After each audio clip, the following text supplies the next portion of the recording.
Break के बाद एक बार फिर आप सभी का स्वागत। कोरोना वायरस के चलते देश में चल रहे लॉकडाउन के बीच शुरू होने जा रहे रमजान को लेकर काशीपुर पुलिस द्वारा कोतवाली में एक बैठक का आयोजन किया गया। बैठक में अपर पुलिस अधीक्षक राजीव भट्ट, सीओ काशीपुर मनोज कुमार ठाकुर, कोतवाल चंद्रमोहन सिंह के अलावा क्षेत्र के तमाम मुस्लिम धर्मगुरु और मुस्लिम समाज से जुड़े लोग प्रतिनिधि शामिल रहे, जिनमें पुलिस अधिकारियों द्वारा लॉकडाउन का पालन करते हुए रमजान की सभी इबादत घरों में ही रहने की और सोशल डिस्टेंसिंग रखने की हिदायत दी गई।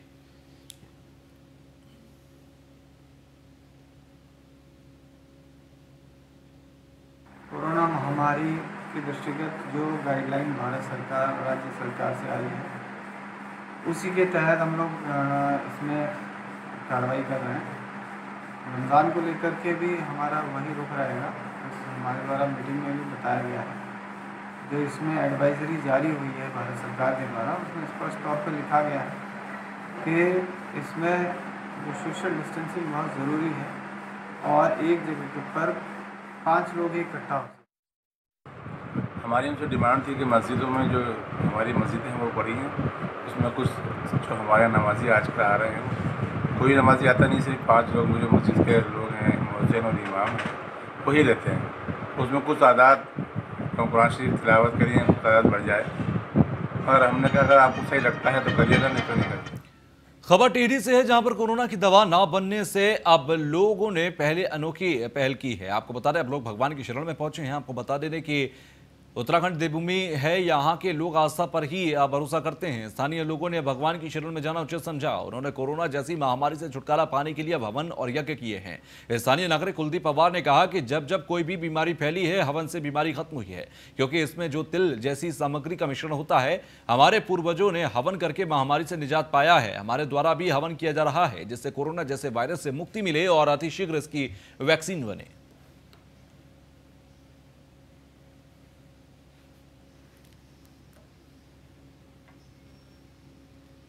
ये लगभग कई कई वर्षों से हमारे पूर्वज इस यज्ञ को करते थे। यज्ञ में जौ, तिल इत्यादि, घी, इन सब का मिश्रण होता है और इन मिश्रण के कारण कई प्रकार के वायरस पहले भी समाप्त हुए हैं। और हमारे जब जब महामारी जिस देश में फैली है, चाहे वो हैजे के रूप में, मलेरिया के रूप में, जब जब ये फैली है, तब तब गांव के गांव खाली कर दिए गए थे आम जनमानस के द्वारा। और आज हम लोगों द्वारा पुनः यहाँ पर हवन किया गया है, ताकि भगवान से देवभूमि, जहाँ पर बद्री, केदार भगवान, सभी भगवान यहाँ पर निवास करते हैं, उन सब से निवेदन किया गया है कि हे भगवान, शीघ्र अतिशीघ्र इस कोरोना वायरस का इलाज किया जाए, शीघ्र कोरोना वायरस का वैक्सीन यहाँ पर लोगों को मिले। आज ही नहीं, ये लगभग कई वर्षों से हमारे पूर्वज इस यज्ञ को करते थे। यज्ञ में जौ, तिल इत्यादि, घी, इन सब का मिश्रण होता है और इन मिश्रण के कारण कई प्रकार के वायरस पहले भी समाप्त हुए हैं। और हमारे जब जब महामारी जिस देश में फैली है, चाहे वो हैजे के रूप में, मलेरिया के रूप में, जब जब ये फैली है। और इसी बीच उत्तराखंड से एक बड़ी खबर हम आपको बता दें कि पलायन आयोग ने सरकार को अपनी एक रिपोर्ट सौंपी है। उत्तराखंड पलायन आयोग ने सरकार को अपनी एक रिपोर्ट सौंपी है, जिसमें पलायन को लेकर जिक्र है। लॉकडाउन में उत्तराखंड के वापस आए लोगों पर अध्ययन रिपोर्ट सौंपी गई। आयोग ने रिपोर्ट में कहा कि वापस आए 70% नौकरी पेशा लोग हैं, तो इनके उत्तराखंड में ही मनरेगा के तहत काम करने की संभावना बहुत कम है। 33% इनमें ऐसे लोग हैं जो साल कम से कम 2 बार अपने गांव आते रहते हैं। कोरोना के संकट के इस काल में करीब 60,000 लोग उत्तराखंड लौटे हैं। आयोग के मुताबिक वापस आए लोगों को रोकने के लिए बहुत मेहनत करनी होगी। तो देश के विभिन्न राज्यों से ही नहीं, बल्कि विदेशों से भी उत्तराखंड प्रवासी भारत लौटे हैं। तो काफी लोग इनमें से कुशल तकनीकी जानते हैं और ऐसे में इन सभी को रोकना, जो रिवर्स पलायन की बात सरकार हमेशा से करती रही, उसको लेकर भी सरकार के पास मौका जरूर है, लेकिन रोकना मुश्किल होगा। मदन कौशिक कैबिनेट मंत्री हमारे साथ लगातार जुड़े हुए। तो आगे बढ़ते हैं खबरों में। देश भर में लॉकडाउन है और लॉकडाउन की स्थिति के बीच में अगर देखें तो लगातार जो तमाम चिंता में डाल देने वाले आंकड़े भी लगातार सामने आ रहे हैं। और इसी के साथ उत्तराखंड की अगर बात करें तो लगातार जमातियों की वजह से कहिए, तमाम आंकड़ों की वजह से कहिए, स्थिति पहले से अलग हुई है।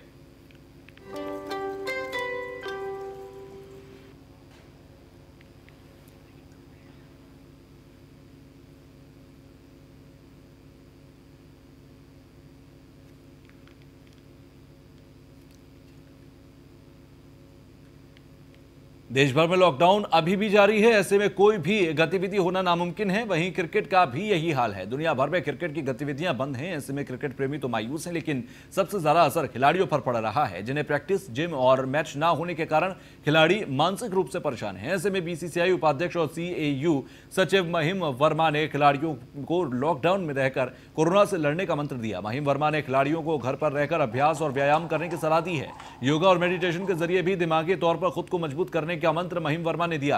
क्रिकेट एसोसिएशन ऑफ उत्तराखंड के सचिव हैं महिम वर्मा और फेसबुक पोस्ट कर खिलाड़ियों को फिट रहने और स्ट्रेस लूज करने के मंत्र दिए हैं। फेसबुक पर महिम वर्मा ने इस अपील के बाद उत्तराखंड के तमाम खिलाड़ियों ने सोशल मीडिया पर अपने फिटनेस वीडियो साझा किए। संसाधनों के अभाव में खिलाड़ी घर पर ही रहकर फिटनेस एक्टिविटी और प्रैक्टिस कर रही हैं। हाय, मेरा नाम सौरभ रावत है। जैसा कि आप सभी लोगों को पता है कि हम कोरोना जैसी महामारी से लड़ाई लड़ रहे हैं, जिसके लिए हमारा पूरा देश लॉकडाउन पर है। तो मेरा आप सभी देशवासियों से ये निवेदन है कि आप जितना हो सके आप लोग घर पर ही रहें, जितना हो सके आप लोग सोशल डिस्टेंसिंग का ख्याल रखें, लॉकडाउन के नियमों का पालन करें, जितना हो सके आप लोग गरीब लोगों की मदद करें, पुलिस वालों और कोरोना वॉरियर्स का साथ दें, और जितने भी प्लेयर्स हैं और मैं उनसे कहना चाहूँगा कि अपनी एक्सरसाइज जारी रखें। Hello everyone, I'm Arya City. As we all know that COVID-19 is a pandemic in the whole world. I request everyone to stay home and follow the precautions given by our Prime Minister. I request all our state cricketers to stay home, maintain their fitness. हाय नमस्कार, मेरा नाम सनी राणा है। तो देवभूमि में बस इतना ही। आगे भी खबरों का सिलसिला जारी है।